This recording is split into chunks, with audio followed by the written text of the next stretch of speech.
Welcome to City Vision University's podcast, providing book summaries of books on rescue missions, city missions, and the Salvation Army. So, if I were to ask you to picture a severe drug addict right now, right? Like just whatever pops into your head, what do you see? Yeah, I mean, most people have a very specific image, right? Exactly. You probably picture someone sleeping under an overpass. Or, huddled in some squalid inner city alleyway sharing needle. Yeah, exactly.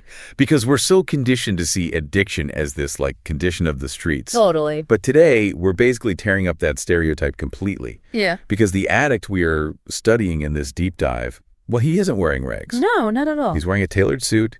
He's flying commercial airplanes, practicing medicine in these top-tier hospitals, and in the specific case of our focus today, he's preaching. Yes, preaching from the pulpit of a massive, prosperous megachurch. Which, it forces this really necessary discomfort for us. Well, when we localize addiction to the streets, we kind of create this psychological buffer. Oh, like it's an us versus them thing. Exactly. It becomes this tragedy that happens to, other people in other places. But the moment we acknowledge that chemical dependency can take root in the most esteemed, highly functioning echelons of society. And nobody is safe. Right. We have to reevaluate the entire mechanism of addiction. So the text we're diving into is Don Jeffries' 1992 book, Balm and Gilead, a Baptist minister's personal journey through drug addiction. That's the one. And this text systematically dismantles the illusion that, moral authority or social prestige offers any kind of biological immunity to substance abuse. It really does. And the protagonist at the center of this whole deconstruction is Gordon Weekley. Gordon Weekley. Who, on paper, he is the absolute blueprint of mid-century Protestant success. The golden boy? Literally. Yeah. He built this absolute powerhouse of a Baptist church in Charlotte, North Carolina. Providence Baptist. Right. And he was traveling the globe with the Billy Graham Crusade, preaching to thousands across Africa and South America. He had it all. The quintessential family, the unblemished reputation. The ear of powerful men, Yet this same man ended up strapped to a table in a psychiatric ward. Stripped of his congregation. His marriage, his dignity. Yeah. Spending an Easter Sunday completely alone in some cheap apartment throwing up vodka. Yeah, it's harrowing. It is. And our mission today for this deep dive is to figure out the mechanics of that fall. Okay, let's unpack this. How does a man plummet from the very pinnacle of religious prestige to the absolute rock bottom of despair? And crucially, how he leverages that exact destruction to rebuild a completely groundbreaking approach to rescue missions. Right. So we aren't just reading a biography. No, this is much more than that. We are really analyzing a sociological phenomenon. The book operates as almost this clinical study on the crushing weight of cultural expectations. And the mythology of the infallible leader, right? Yeah, exactly. Here we see in the book's foreword, he introduces this concept of the wounded healer. Oh, I found this part so fascinating. Yeah, it draws on the Greek myth of Philoctetes. So he was this warrior who possessed a magic bow, but he also had this festering, agonizing wound. Right, so his wound made him an outcast. Yes, but his weapon, his bow, was absolutely necessary for the army to win. Wow. So Gordon's story kind of suggests that the intense pressure to be the perfect, unwounded servant of God, that is precisely what creates the psychological fractures that allow addiction to enter. That makes so much sense because that pressure, it didn't just start when he took his first pulpit. Oh, not at all. It literally started in the delivery room. It really did. To understand the velocity of Gordon's eventual collapse, we really have to look at the sheer height he was expected to maintain from day one. He was born in a Baptist hospital in Atlanta. And the text specifically notes this amazing detail. Yes. On the very day he arrived, his mother physically placed a New Testament in his infant hands. Which is just a staggering visual, right? It really is. It sounds sweet, I guess. Yeah. It's a pious gesture. It does. But if we look at it through the lens of developmental psychology, it represents this immense, inescapable preordination. Like, he didn't have a choice. Exactly. The expectation wasn't that he would, discover his own path in life.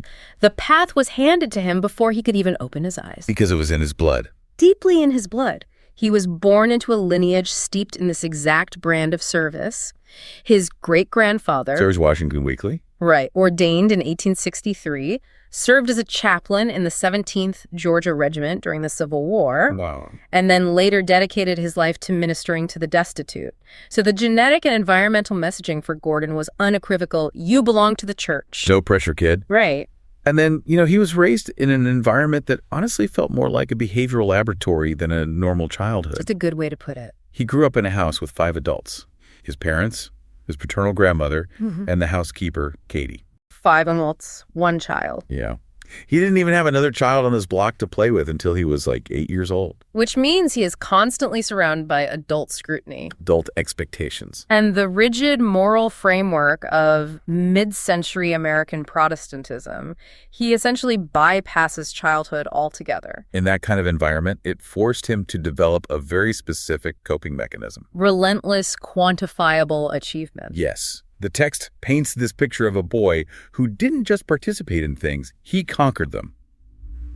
By 14, he achieved the rank of Second Royal Ambassador Plenipotentiary in the state of Georgia. Which, for context, the text equates to the difficulty of becoming an Eagle Scout. But within this strict ecclesiastical framework. Right. It required rigorous memorization of scripture, a mastery of church doctrine, and flawless public conduct. And he applied that same voracious engine to secular stuff, too. Like, by the 8th grade, he wasn't just tossing newspapers onto porches. No, he had worked his way up to district manager of carriers for the Atlanta Journal. He is managing other kids before he's even in high school. He was a machine. But, looking at this pattern, I kind of have to push back on the traditional narrative here. Okay. What do you mean? Well, he's like an educational and spiritual track star who just doesn't know how to stop running. And we often praise this level of endless ambition in caring professions, especially the ministry. I call it a calling. Exactly.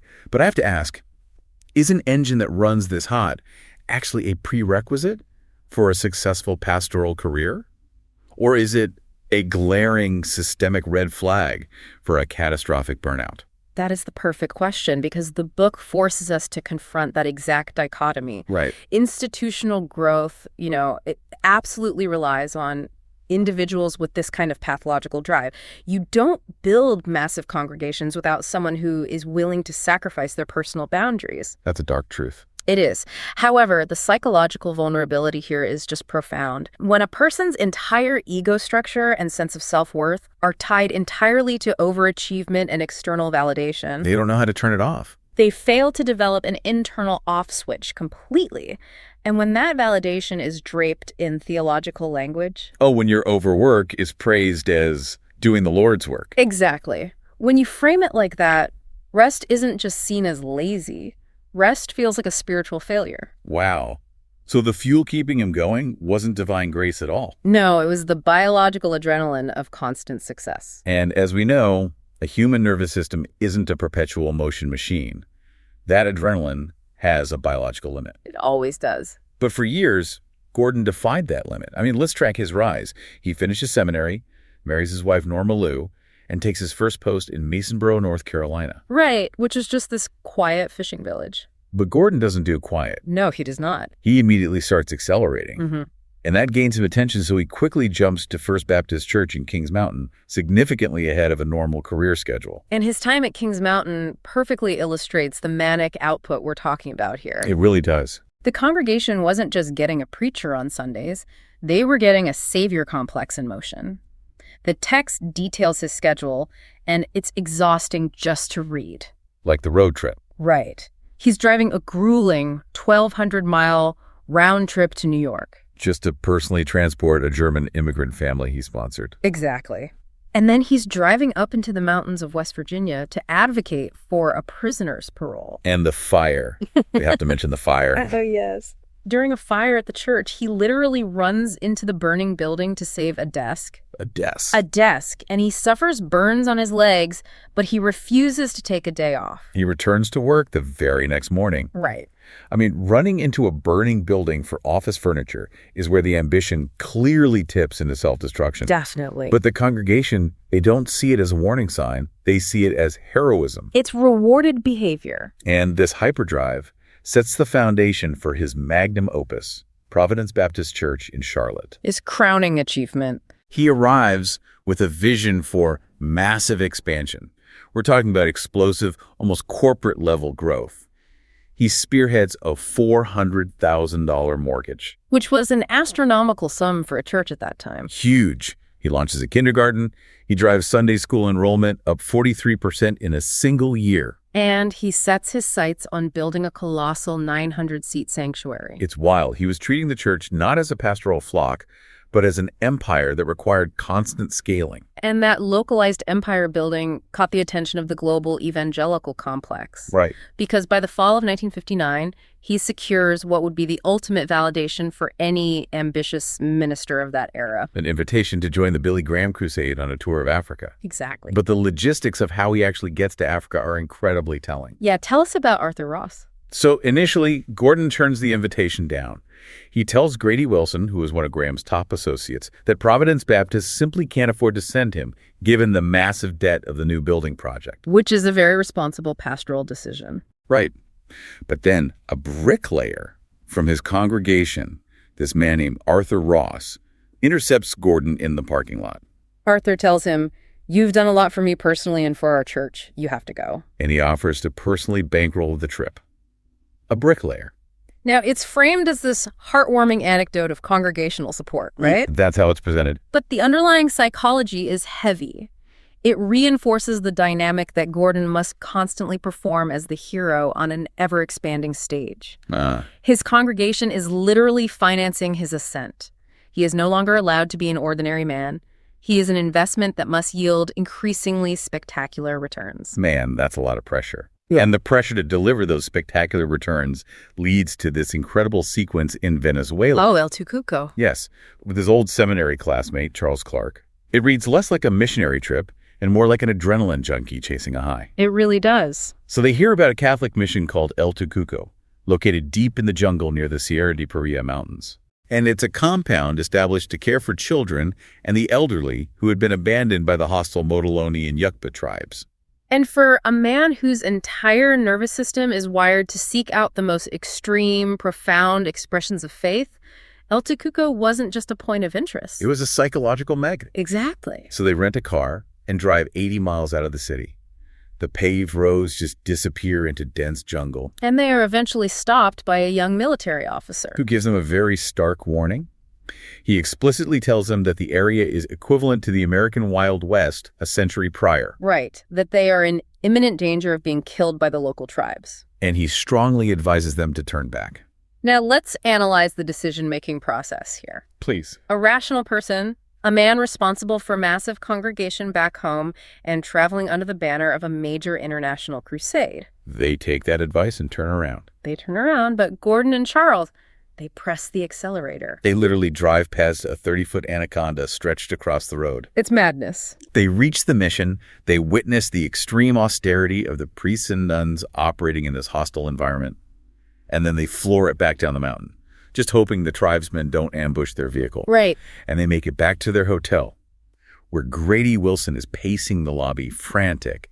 He asks if they have any idea how much danger they just put themselves in. And Gordon just sheepishly admits they know. It's wild. What is going on in his head? Well, that behavior is symptomatic of a deeply exhausted man seeking a neurological spike. Oh, the adrenaline. Yes. The adrenaline of dodging hostile tribes and giant snakes to witness raw, unfiltered missionary work that was serving as a temporary substitute for actual spiritual peace. Wow. He was treating his nervous system like a manual transmission, constantly downshifting into high RPMs to get over the next hill. Whether that hill was a $400,000 mortgage or a Venezuelan jungle. Exactly. But eventually, if you run an engine like that without proper lubrication or rest, the transmission is going to drop right out of the car. Which brings us to the crux of the text. Because Gordon's sheer velocity required a fuel source that his body could no longer synthesize naturally. He ran out of natural gas. Right. And when his innate energy reserves ran dry, he didn't view exhaustion as a sign to stop. No, he viewed it as an obstacle to God's work that needed to be bypassed. So he turned to the medical establishment. And to fully grasp how this happened, We really must deeply contextualize the medical and sociological landscape of the 1950s and 60s. It was a very different time. Radically different. Today, we understand the exact receptor pathways of chemical dependency, right? We view it largely through a neurobiological lens. Yeah. But at that time, as Huey C. details in the introduction, society viewed addiction almost exclusively through a moral lens. Like it was just a failure of willpower. Exactly. In polite religious circles, it was a sin. It was an affliction relegated to the gutter, completely divorced from the sanctuaries of middle-class America. Yeah, Huey C. notes that while today someone might casually mention checking into, a luxury rehab clinic, back then, admitting you had a chemical dependency was professional suicide, especially for a member of the clergy. Completely. And simultaneously, the medical community of that era was operating with an astonishing, almost reckless liberalism regarding pharmacology. Oh, they were handing pills out like candy. Pretty much. The post-war boom brought a flood of new synthetic compounds, and doctors who were revered as these infallible paternal figures, they were freely dispensing highly addictive narcotics to manage the everyday stress, fatigue, and weight issues of middle-class professionals and housewives. And the book is very specific about the exact pharmacology of Gordon's downfall. It is. I mean, he wasn't buying heroin in an alley. To maintain the energy required to build a 900-seat sanctuary and keep his weight down for his public appearances, his doctor prescribed him Dexamol. Dexamol. Now, for those unaware, Dexamol was a deeply potent upper. It was a combination of dextroamphetamine, which is a central nervous system stimulant, and amobarbital, a barbiturate meant to take the edge off the amphetamine jitters. Right. It essentially forces your brain to dump dopamine and norepinephrine, artificially mimicking the feeling of divine inspiration and limitless energy. But an amphetamine of that magnitude completely disrupts the body's circadian rhythm. Obviously. So Gordon found himself so violently wired at night that sleep was literally impossible. So what does the doctor do? Well, the medical solution to the problem caused by the first pill was predictably more pills. Unbelievable. He began taking Doradin and Placidil. These are powerful central nervous system depressants. Just to forcefully slam the brakes on his overstimulated brain and induce a synthetic comatose sleep. He's manually overriding his own biology. Yeah. Uppers to preach, downers to sleep. Yes. What's chilling to me is his internal justification for all this. The rationalization is deep. The text provides a masterclass in cognitive dissonance. Yeah. Gordon never thought to himself, I am a drug addict. No, never. His internal monologue was entirely cloaked in holy ambition. He's telling himself, I've got to build this church. I'm doing the Lord's work. I just need a little help to get through this next sermon series. And you see, the pathology of addiction in highly moral-driven individuals almost always requires a noble justification. Right. They can't just be doing it to get high. Exactly. The disease co-opts their highest values. For Gordon, the pills weren't an escape from reality. They were a tool to endure the reality that his congregation demanded of him. That is so profound. Which introduces one of the most vital concepts in Jeffries' book, the idea of the willing conspirators. Okay, I love this concept. Yeah. Because it fundamentally shifts the blame away from just the individual. Precisely. It implicates the entire ecosystem. The willing conspirators aren't just the doctors writing the scripts. Right. The willing conspirators are the deacons, the choir, the Sunday school attendees. Congregations act as these massive consumption engines. They demand the brilliant, fiery sermon on Sunday. And they demand the empathetic hospital visit on Tuesday. The charismatic leadership at the building fund dinner on Thursday. Right. They enthusiastically consume the pastor's energy, cheering on his relentless pace, completely blind to the fact that they are demanding an output that is biologically impossible to sustain without chemical intervention. They are cheering for a marathon runner who is actively destroying his own joints and then acting shocked when his legs snap. That is a perfect analogy. And because the culture demanded his performance, the culture unwittingly facilitated his addiction. But the logistics of maintaining this chemical tightrope while acting as an international religious figure, they are staggering. It required a level of deceit that fundamentally violated every tenet of his faith. Exactly. Because addiction necessitates systemic manipulation. Right. The biological imperative for the chemical overrides the moral imperative for truth. And the text details these wild logistical maneuvers he pulls. Like, before he even leaves for the crusade in Venezuela, he calls his local pharmacist in Charlotte. He leans heavily on his prestige. He tells the pharmacist, I'm representing America with the Billy Graham Crusade, and I left my Dexamol and Dordon at home. Now he doesn't have a new prescription. Right. But the pharmacist doesn't ask for one. He says, no problem. We've got to keep that team rolling. He literally offers to hand-deliver the highly addictive narcotics to Gordon's door. It's crazy. The halo effect of his pastoral title blinded a licensed medical professional to blatant drug-seeking behavior. And this environment of easy access only accelerated his dependency once he was overseas. Oh, yeah. In Venezuela, he walks into a local pharmacy just to browse. He looks at the shelf, and right there, next to the aspirin, are rows of Dordon. Sold over the counter. No prescription needed. For a man desperately trying to manage a chemical dependency, that lack of friction is just a death sentence. It cemented the physical hold the drugs had on him. So when he returned to the States, his tolerance had skyrocketed, and his local doctor couldn't provide enough to satisfy the physical demand anymore. This escalation forces him into what the text describes as his doctor shopping phase. Right. When the legitimate channels narrow, the addict must innovate. I really want to break down the mechanics of what we could call the lost shaving kit con, because the psychological profiling Gordon uses here is brilliant and honestly terrifying. It is. He starts taking these massive road trips across North Carolina, driving down Highway 74. He specifically bypasses towns where he is a known entity, like Shelby or Kings Mountain. He targets towns like Gastonia, Rutherfordton, and Asheville. Yes. He was hunting for specific prey. He didn't just walk into any pharmacy. Yo, he had a highly calculated demographic. He figured out that older pharmacists, men over the age of 50, were the most susceptible to his pastoral persona. He would walk in, project that warm, authoritative charm, and deliver a perfectly rehearsed lie. I'm a minister from Charlotte. I'm on my way out of town. I stupidly left my shaving kit behind with my essential medications. I don't know any local doctors here. Can you please help a brother out? And time after time, these older men, conditioned by their culture to implicitly trust the clergy, handed him unprescribed uppers and downers. It is a profound example of what addiction specialists call endemic dishonesty. Endemic dishonesty. Yes. Gordon's entire public existence was dedicated to truth, moral clarity, and the exposition of Scripture.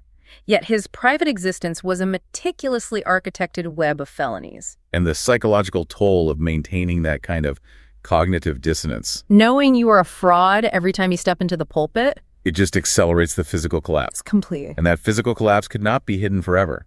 The amphetamines and barbiturates eventually stopped acting as tools and started destroying the machinery. The text lays out the terrifying physical symptoms. His weight plummeted. His face became gaunt, his eyes hollowed out. The charisma that built his empire began to curdle into this erratic paranoia. During conversations, his speech would suddenly slur as the barbiturates kicked in. And at his desk, the amphetamines would make him frantic. He'd jump from a sermon outline to a committee report, then bolt out to his car, only to sit behind the wheel and forget where he was intending to drive. He was experiencing acute neurotoxicity. The manual transmission he had been abusing finally shattered. And the breaking point is a horrific scene.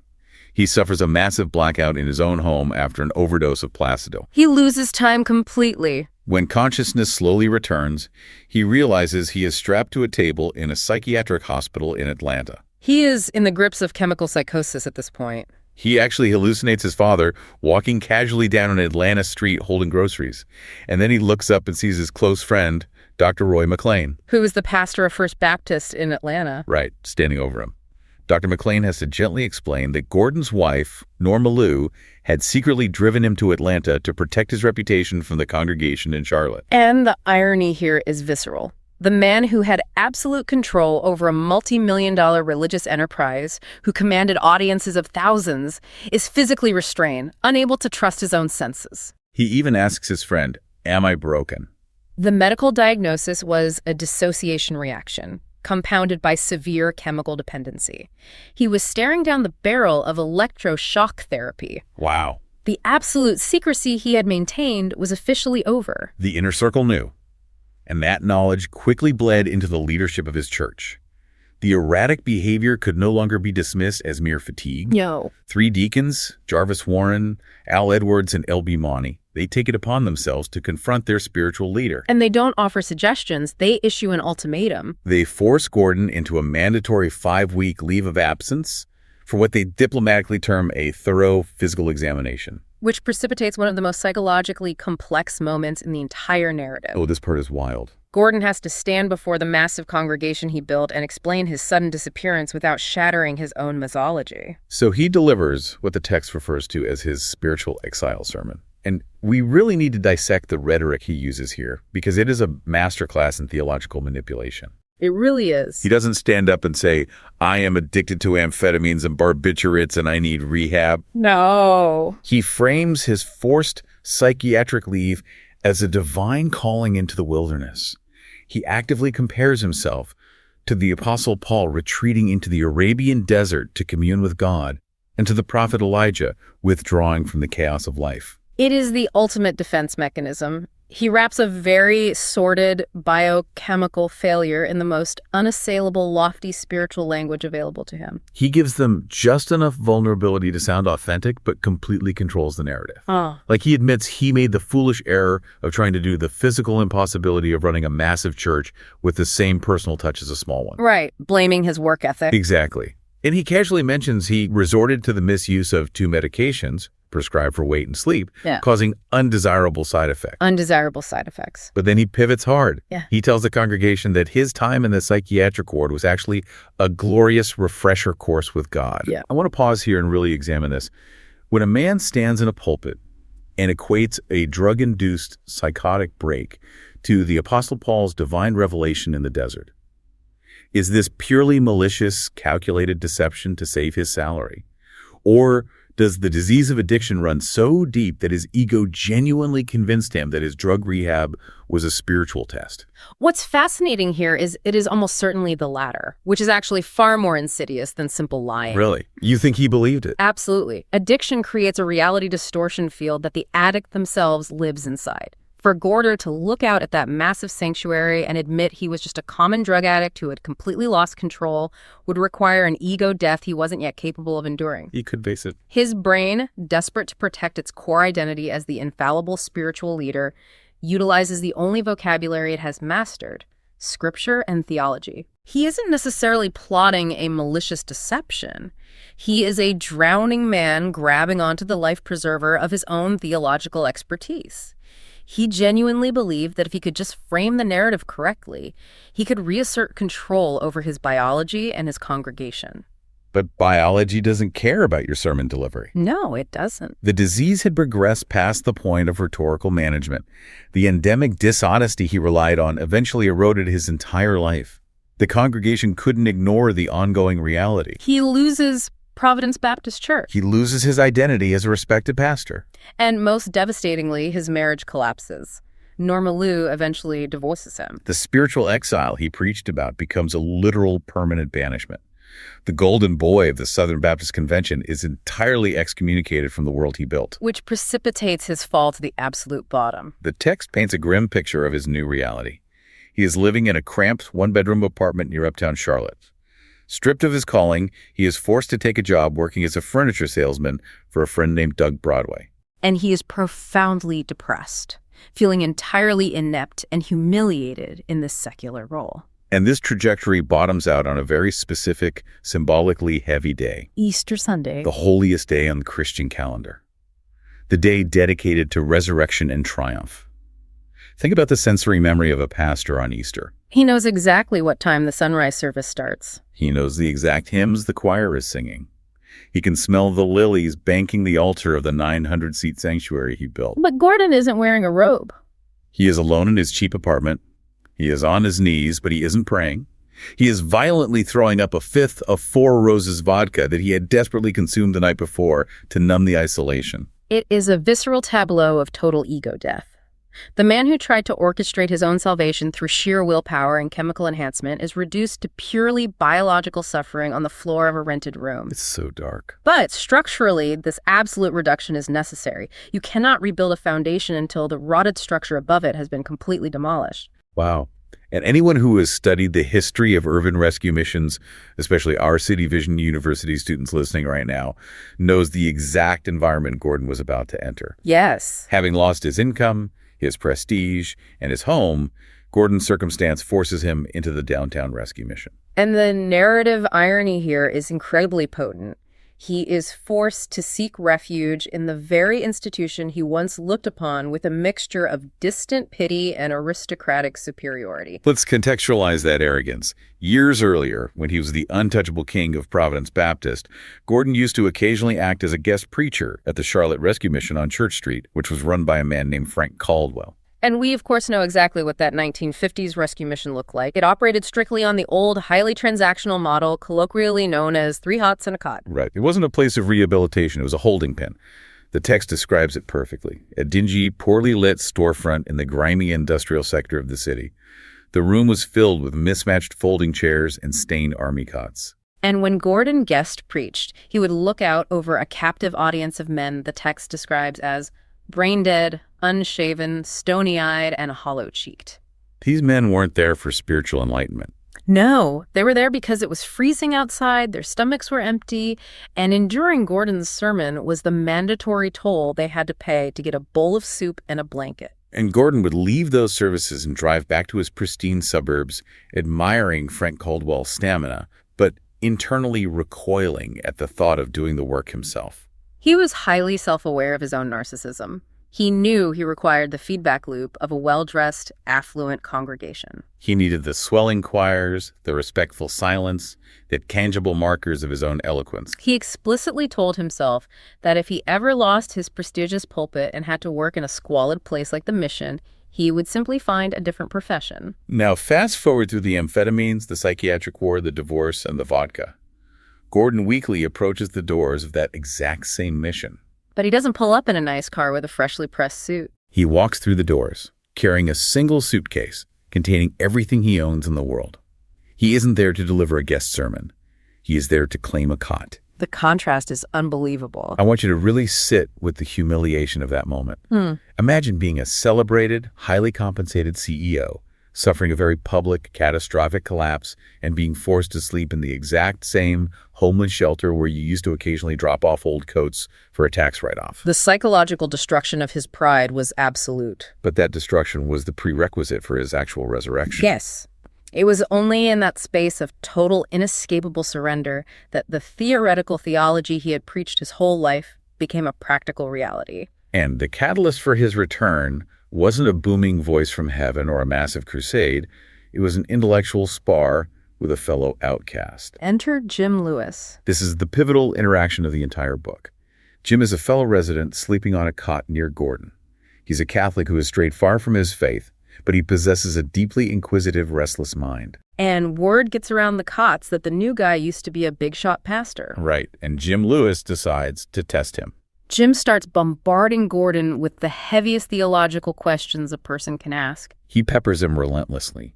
He demands Gordon explain the deity of Christ. He challenges him on the existence of a benevolent God in a world full of suffering. He points out contradictions in the Bible. He demands answers about the mechanics of heaven and hell. And how does Gordon react? He doesn't recoil. The muscle memory of his calling takes over. Stripped of the stained glass, the mortgage, and the ego, Gordon simply begins to answer. He draws on his decades of deep theological study, not to impress an audience, but to answer the desperate questions of one broken man sitting on an army cot. In that exchange, a profound psychological shift occurs. Gordon realizes that he hasn't stopped being a counselor. He hasn't stopped being a teacher. The text highlights a specific verse from Romans chapter 11, verse 29, a piece of scripture Gordon knew intimately. For the gifts and calling of God are without repentance. Let's pause and dissect that theology, because it's the fulcrum of his recovery. What does it actually mean for a calling to be without repentance in this context? It translates to irrevocability. The realization Gordon has in that dingy room is that his divine calling was never conditional on his moral perfection. Wow. God doesn't revoke the gift of teaching or empathy just because the vessel holding it has cracked. His congregation had simply changed from the affluent bankers of Charlotte to the destitute addicts of Church Street. The venue was radically downgraded, but the calling was entirely intact. That realization stops his freefall. He stops running from the shame of his addiction and begins to understand how it can be utilized. Which launches the final phase of his life, transforming the very nature of the rescue mission. He doesn't just recover and go back to a normal church. No. He takes the exact mechanics of his trauma, the understanding of withdrawal, the psychology of self-deception, the reality of absolute failure, and uses them as the blueprint to reconstruct the mission from the inside out. His reintegration into the public sphere is a masterclass in the wounded healer dynamic we discussed at the beginning.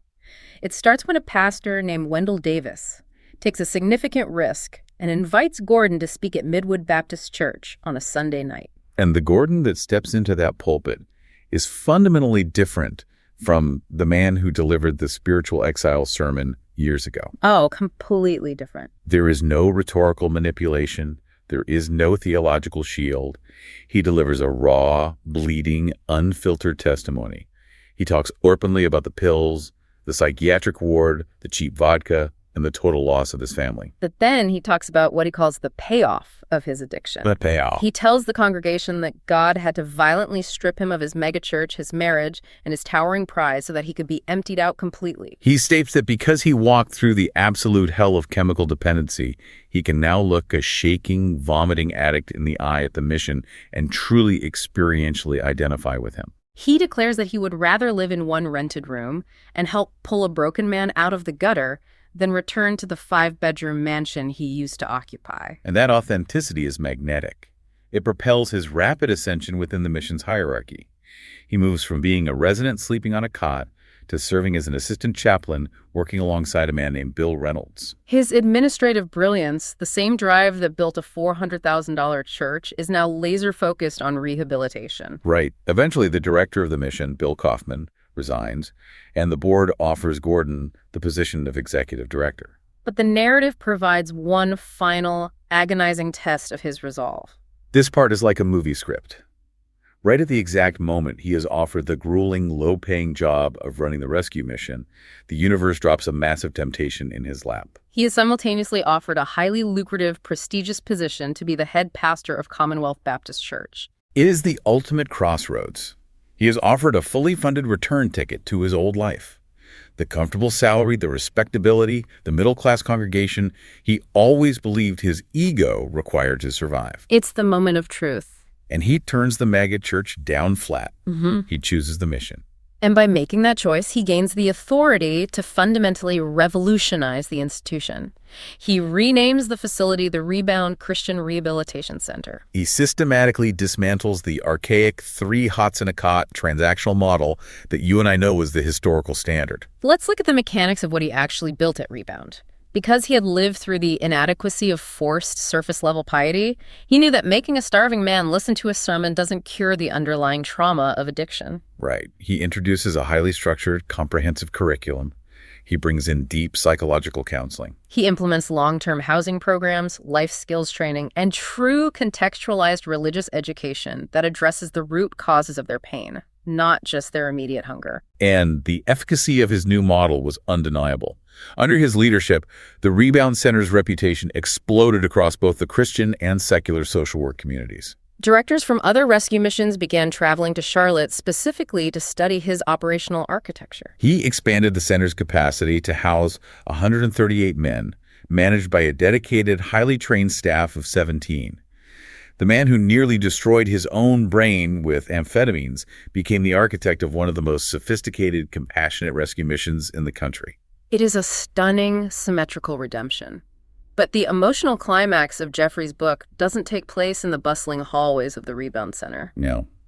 It happens quietly, years later, in May of 1990. It is a deeply profound ritual of closure. Gordon drives out of Charlotte, heading back to Morganton. He returns to the exact psychiatric hospital where he had been strapped to a table during his darkest hallucination. He walks down the long, sterile corridors until he reaches the heavy, locked metal door of Ward C. A nurse notices him and opens a small observation window. He politely introduces himself as Reverend Gordon Weekley. He tells her that he used to be a patient behind those locked doors a very long time ago. And then he asks her for a highly unusual favor. He asks if she would mind unlocking the door just so he can stick his foot inside the ward and immediately take it back out. It's a physical manifestation of his journey. The nurse, understanding the gravity of the request, unlocks the door and says, "Go right ahead." Gordon slowly places his foot across the threshold into Ward C, feeling the weight of the space that once held his total destruction. Then, he deliberately pulls his foot back into the free hallway. As he turns to walk back to his life, the nurse calls after him with a simple smile and says, "Congratulations." In the books afterward, Leighton Ford provides the perfect analytical summation of that moment. He writes that Gordon's life transitioned from a massive success that was built entirely on a fragile, terrifying facade of bills and performance to a state of solid reality. He literally became the personification of the god of the second chance. He proved that a calling isn't a fragile thing that breaks when we fail. It is the very tool we use to dig ourselves and others out of the wreckage. What a monumental journey. From the towering heights of Providence Baptist Church and dodging anacondas in the Venezuelan jungle to the horrific depths of a locked psychiatric ward and vomiting cheap vodka on Easter Sunday. And finally, arriving at the solid reality of the Rebound Center, using his own shattered ego as the foundational blueprint to rebuild the lives of thousands of broken men. We've covered a massive amount of psychological and historical ground today. But before we sign off, I want to leave you with a final thought to process. We spent a lot of time dissecting the sociological concept of willing conspirators, the friends, the congregations, the institutions that eagerly push people to perform until their internal engines literally melt down. Gordon Weekley only discovered his true, lasting, irrevocable calling after he allowed the perfect image everyone expected of him to completely shatter. So I want you to ask yourself, what perfect image are you currently exhausting yourself or perhaps even destroying yourself to maintain right now? And what incredible solid reality might you be able to actually build if you just found the courage to let that image shatter? Thank you for joining us as we explored this remarkable, deeply challenging text. Thank you so much for listening. We'll see you on the next deep dive.